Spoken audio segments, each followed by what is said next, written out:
नमस्कार दोस्तों, आज मैं आपको बताऊंगा कि जीएसटी में हम किस प्रकार से टैक्स का पेमेंट कर सकते हैं, किस प्रकार हम अपने चालान क्रिएट करेंगे।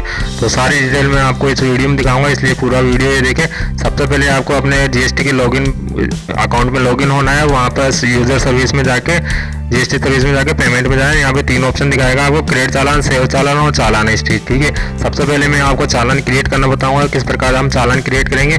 तो यहाँ पर चालान क्रिएट करने पे यहाँ पर आपको सीजीएसटी के अमाउंट डालिए, आईजीएसटी के अमाउंट डालिए और स्टेट के अमाउंट डालिए। जैसे मेरा स्टेट है यहाँ दिल्ली, तो दिल्ली शो कर रहा है, तो यहाँ पर अपन सीजीएसटी, आईजीएसटी और दिल्ली का अमाउंट डाल सकते हैं। टैक्स हमारा कितना है, इंटरेस्ट कितना है, पेनल्टी वगैरह कितनी है, फीस कितनी है, अदर्स कितनी है और टोटल अमाउंट हमारे यहाँ पर आ जाएगा। ठीक है, इंटरेस्ट और पेनल्टी हो भी सकती है, नहीं भी हो सकती है। तो नहीं होगी तो ब्लैंक छोड़ देंगे और होगी तो इसमें अमाउंट डाल के यहाँ पर टोटल अपना आ जाएगा। ठीक है, ये सब डालने के बाद अपन इसको सेव कर लेंगे। ठीक है, सेव करने के बाद ये जैसे मैंने अमाउंट डाल दिया, तो इसका सेव करने के बाद इसको पेमेंट 3 तरीके से होता है, e payment, over the counter, NEFT, RTGS. ठीक है, ई पेमेंट के बारे में आपको बताऊंगा। सबसे पहले अपन चालान क्रिएट करके उसको सेव कर लेंगे। सेव करने के बाद अब इसका पेमेंट करेंगे। पेमेंट करने के लिए सबसे पहले मैंने सेलेक्ट किया है ई पेमेंट।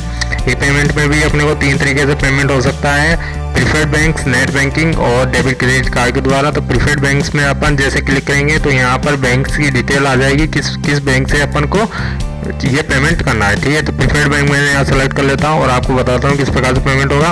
प्रीफर्ड बैंक पे क्लिक करने के बाद यहाँ पर एक लिस्ट खुल जाएगी। यहाँ पर बैंक की सारी लिस्ट है। इस बैंक की लिस्ट में से आपको जिस भी बैंक से अपन को पेमेंट करना है उसको सेलेक्ट कर लेंगे और नॉर्मल जैसे अपन ई कॉमर्स पे जैसे कोई सामान खरीदते हैं, कोई पेमेंट करते हैं, उसी तरीके से अपन यहाँ पर पेमेंट कर सकते हैं इसका। ठीक है, तो यहाँ पर 3 तरीके से हो गया ई पेमेंट में। अगला ऑप्शन आएगा अपना over the counter. Over the counter में अपन 2 तरीके से पेमेंट कर सकते हैं। सबसे पहला होता है कैश के द्वारा, दूसरा ऑप्शन है इसी के अंदर चेक के द्वारा। तो कैश में कुछ लिमिट दी गई है, उस लिमिट के अंदर ही अपन ओवर द काउंटर पेमेंट कर सकते हैं। दूसरा ऑप्शन चेक के द्वारा आता है, तो चेक वहाँ पर सेलेक्ट करके बैंक सेलेक्ट करके इसका चालान का प्रिंट लेना होगा। प्रिंट लेकर अपन उसको फाइल के साथ अटैच करके पेमेंट आसानी से कर सकते हैं। ठीक है, तो सबसे पहले यहाँ पर मोड ऑफ पेमेंट में चेक सेलेक्ट कर लेंगे, नेम ऑफ बैंक में बैंक का नाम सेलेक्ट कर लेंगे और उसको प्रिंट करके फाइल के साथ अटैच करके आसानी से अपना पेमेंट हो जाएगा। तीसरा ऑप्शन पेमेंट के लिए आता है एनईएफटी, आरटीजीएस। तो एनईएफटी, आरटीजीएस सेलेक्ट करके यहाँ पर बैंक को सिलेक्ट कर लेंगे और नॉर्मली जैसे पेमेंट होता है आसानी से अपना यहाँ पर जीएसटी का पेमेंट, टैक्स का पेमेंट हो जाएगा। ठीक है, इसके बाद दूसरा ऑप्शन आता है यहाँ पे चालान क्रिएट करने के बाद उसको सेव कर लेंगे। इसके बाद सेव करने के बाद अपने सेव जो चालान से उन सब के बारे में अपन देख सकते हैं। जैसे अगला ऑप्शन आ जाएगा अपना सेव चालान का।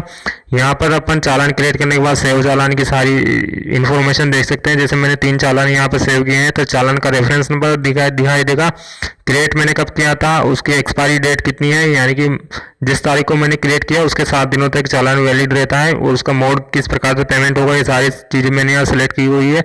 अगर आपको इन इन्फॉर्मेशन में कोई एडिट करना है तो लास्ट में यहाँ पे एडिट का ऑप्शन दिया गया है, और अगर आपको ये डिलीट करना है तो यहाँ पे डिलीट का भी ऑप्शन दिया गया है। तो जिस प्रकार से भी आपको कार्य करना है यहाँ पे दोनों ऑप्शन में से कोई भी सिलेक्ट करके अपन काम कर सकते हैं। ठीक है, तीसरा ऑप्शन आता है चालान हिस्ट्री का।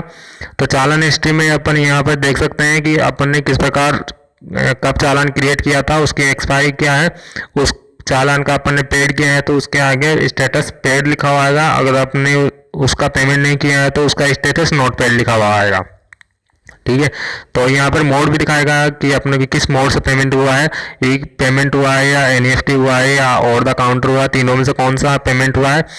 तो एक क्रिएट जैसे 22 तारीख को हुआ तो 7 दिनों के लिए वैलिड, 29 तारीख को, 8 तारीख को क्रिएट किया है तो 15 तारीख तक ये वैलिड है। तो 7 दिनों तक अपने को ये पेमेंट करना होता है, और ये मोड भी यहाँ पे अपने को शो कर देगा, और उसका अपना रेफरेंस नंबर यानी कि सीपी अपन को रेफरेंस नंबर के द्वारा दिया जाएगा। अगर अपन को ट्रैक करना है पेमेंट तो इस सीपी नंबर से अपन ट्रैक कर सकते हैं।